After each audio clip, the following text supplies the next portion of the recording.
Ja, assalamu alaikum erstmal. Ich hatte damals in Hagen einen Bewährungshelfer. Der wollte nicht verstehen, dass ich ohne den Islam immer noch kriminell gewesen wäre. Dass es für Leute wie uns nur ein Entweder-Oder gibt. Entweder Islam oder nichts.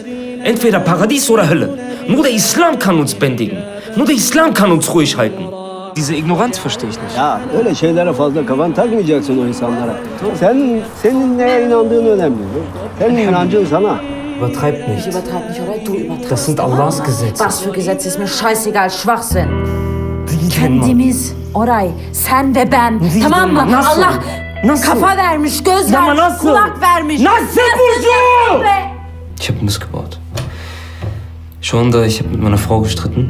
Ich habe übertrieben, habe mich nicht unter Kontrolle gehabt. Und im Streit habe ich At-Talaq gesagt. Scheidung. Nach echtem islamischem Recht ist nach 3-mal Sagen vorbei. Bitiyor. Wenn du dann noch deine Frau anfasst, Allah korusun, das ist Zina. Her dokunuşunuz, her yatmanız annen gibi haram.